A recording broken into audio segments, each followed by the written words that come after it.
नमस्कार, मी रेश्मा. रेशीज ॲक्टिव्हिटीजमध्ये तुमचं सर्वांचं मनपूर्वक स्वागत आहे. मी तुम्हाला आज दाखवणार आहे तांदळाची खीर. तांदळाची खीर प्रत्येकाच्या घरात बनली जाते, पण मी आज युनिक पद्धतीची तांदळाची खीर दाखवणार आहे. ही खीर जी तुम्हाला मी दाखवणार आहे, महाराष्ट्रामध्ये प्रत्येक ठिकाणी वेगवेगळ्या प्रकारे बनली जाते. मी आज एक युनिक पद्धत दाखवणार आहे. चला तर मग आपण पाहूया आपण तांदळाची खीर कशी बदामाचे काप घेतले आहेत, जायफळ घेतलं आहे, काजूचे काप घेतले, तिथे मी केशर घेतलं आहे, पिस्त्याचे काप घेतले आहेत आणि इथे वेलची घेतली आहे. चला आता पाहूया आपण खीर कशी बनवायची ती.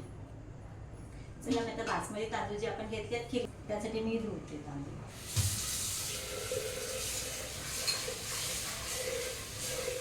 पाणी जास्त ठेवणार आहे.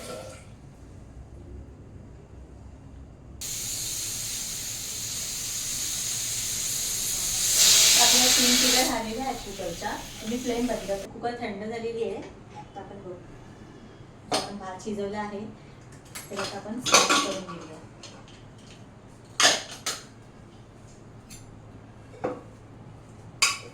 कुकरमध्येच त्याला बारीक बारीक करून घेऊया आपण.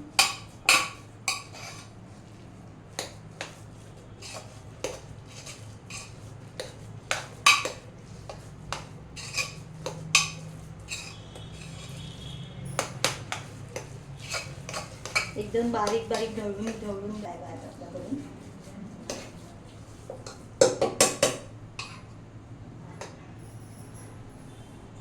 एक पातेला घेते मी. त्या पातेल्यामध्ये आपल्याला पूर्ण जे ड्रायफ्रुट्स आहेत ते आपण साजूक तुपामध्ये थोडेसे परतवून घेऊया.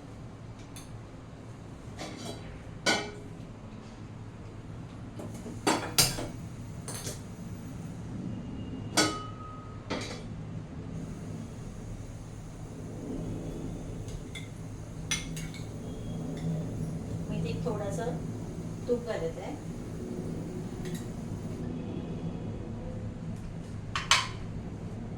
त्याच्यामध्ये मी सगळे आपले जे ड्रायफ्रुट्स होते ते सगळे ड्रायफ्रुट्स घेऊन थोडेसे तुपामध्ये मी परतवून घेणार आहे.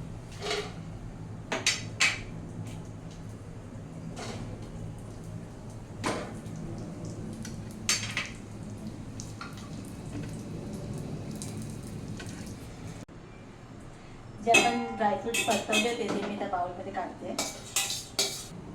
सर्वात प्रथम मी तूप घालते. आपलं गावठी तूप आहे.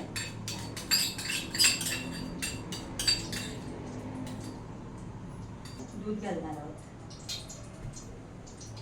मी पूर्ण बाउल दूध घेतलं आहे. पूर्ण 1 बाउल मी दूध घालते त्याच्यामध्ये.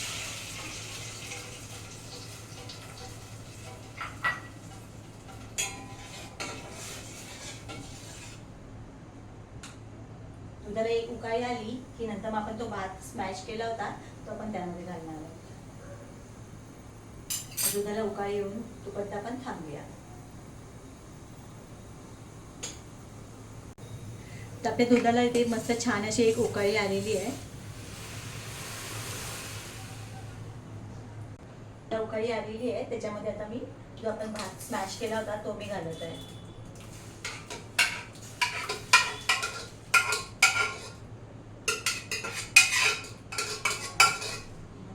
पूर्ण मी भात यामध्ये घालून घेतला आहे. दूध आणि भातला एकजीव करून घेऊया.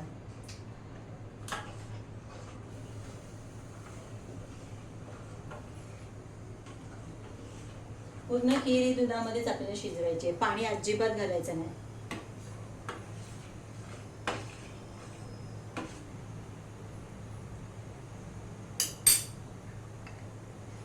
आता याच्यामध्ये मी वेलची पावडर घालत आहे. जी आपण वेलची घेतली होती 1 बाउलमध्ये ती घालत आहे.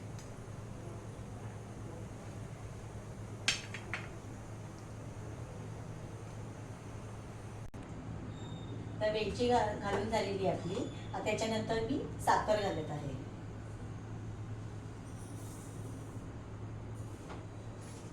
साखरला आणि खीर जे पण खीर बनवले सर्व ते एकजीव करून घेऊया.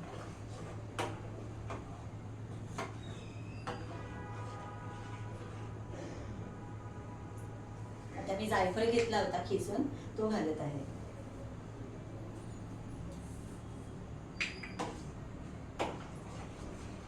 साखर घालून झालेलं आहे.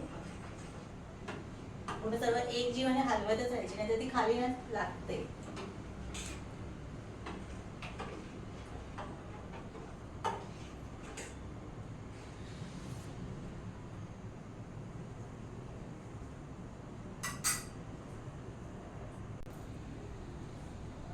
पाहू शकता तुम्ही आपली खीर बनत आहे.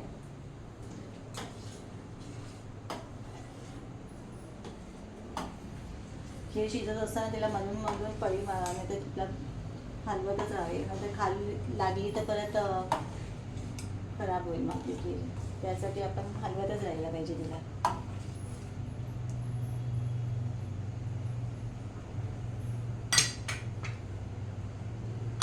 एक उकळी आली की मग आपण त्यामध्ये ड्रायफ्रुट्स घालूया.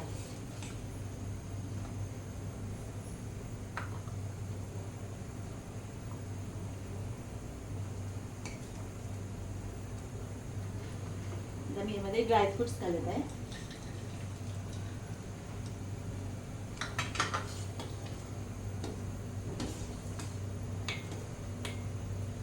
छान असे ड्रायफ्रुट्स मी घातलेले आहेत. मस्त खमंग असा सुगंध सुटला आहे केळीचा. मस्त एकदम खमंग सुगंध सुटला आहे आता केळीचा.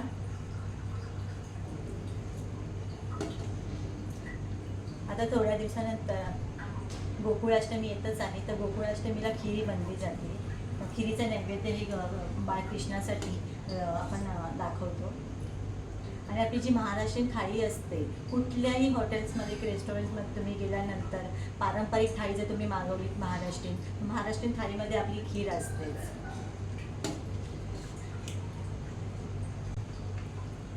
तर मी इथे केशर घालत आहे.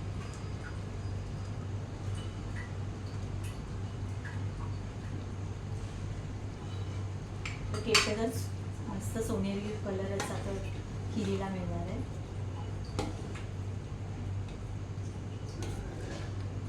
वा, असं वाटतं की पटकन खाऊन घ्यावी.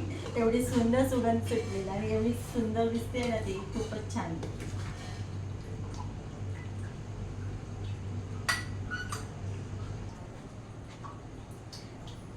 आपली खीर रेडी तयार झालेली आहे. चला तुम्हाला मी दाखवते. एका बाउलमध्ये मी खीर घेते. आता थोड्या वेळाने गॅसची फ्लेम मी बंद करते.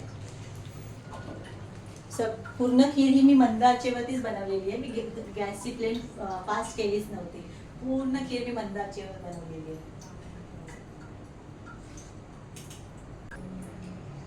चला मग खीर आपण मी बाउलमध्ये घेते, दाखवते तुम्हाला.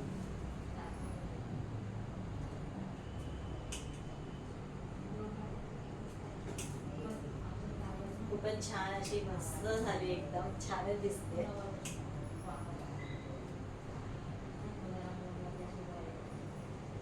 ही माझ्या मम्मीने मला शिकवली होती. तिला तिच्या मम्मीने शिकवली होती. ही तशी परंपरा होत आली आहे.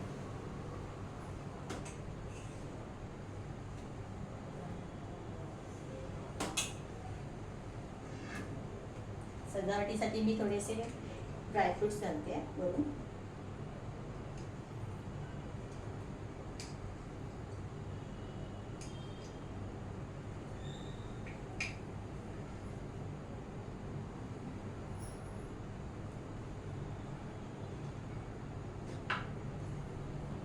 ही आपली खीर रेडी आहे, पाहू शकता तुम्ही.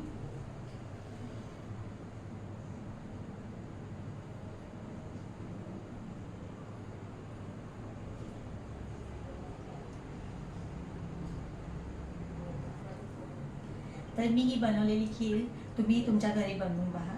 जशा पद्धतीने मी तुम्हाला सांगितले आहे तशाच पद्धतीने बनवून पहा. आणि तुम्ही बनवलेली खीर कशी झाली ते मला कमेंटमध्ये लिहून पाठवा. आणि माझ्या चॅनलला लाईक शेअर नक्की करा. ॲक्टिव्हिटी चॅनलला लाईक शेअर आणि सबस्क्राईब करायला विसरू नका. कारण आणि खाली बेल आयकन सुद्धा येतो, तो बेल आयकन सुद्धा तुम्ही प्रेस करत जा, जेणेकरून तुम्हाला माझी नवीन नवीन रेसिपी जे मी तुम्हाला पाठवत जाईन ते तुम्हाला नोटिफिकेशन मिळत जातील. आपल्या ह्या रेसिपी चॅनलला नक्की तुम्ही लाईक शेअर आणि सबस्क्राईब नक्की करा. धन्यवाद.